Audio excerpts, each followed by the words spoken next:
started this trench yesterday, as you know, and this is over what we interpret as, or what Stewart interprets as, the outer enclosure. Looks very much like it. Get out clause in it. With, no, that's what it is. So what we'd expect to find is some sort of structure on a enclosure bank running through this way. That's why we put the trench in this location. And what we've got is pretty much what we expect up to a degree, and then we've got a concentration of stones occupying about a 2 metre length, which would be, which more or less, it's still pretty wide for an accumulation of stones on a bank top, but it's more or less what you get with a bit of sort of tumble. We haven't really got a very secure edge on this side, although it's looking promising. It's looking as though we might come down to something when we take some more of this stonework off. On this side we haven't got anything that really looks like an edge, although we have got a greater concentration of stones from about here, and our stones certainly have depth. That's what they've got. There's more than one, I wouldn't say layer, but there is a concentration of stones. It's not as if it's stones lying around in the topsoil, which is more the case, or at least not demonstratively there isn't the case up there. Down here is slightly problematic. You'd expect, if this was just an accumulation of stones, whether deliberately built or simply thrown onto a bank, if down there you'd expect that to be tumble and very loose, running down into what's interpreted as what is a trackway running around.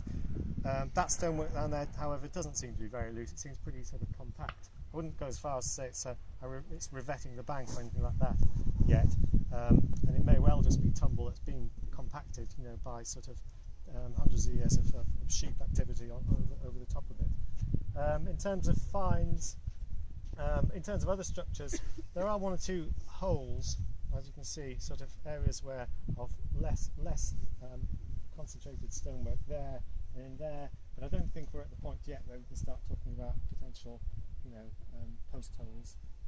Well, we can talk about potential post holes as much as we want, but we haven't got any evidence for them yet.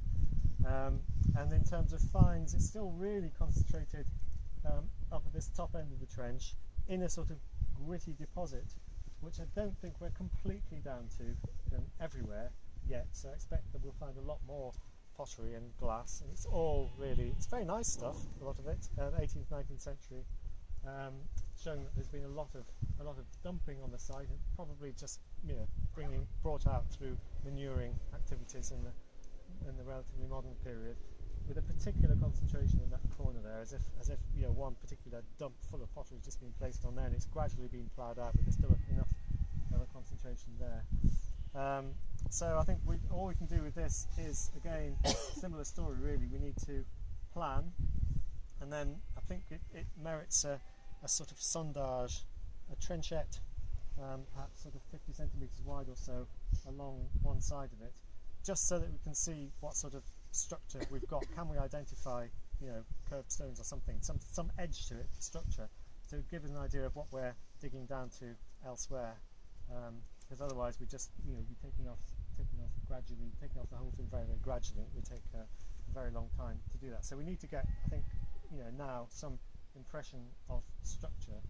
We can speed that process up by just putting in a little sondage along one side.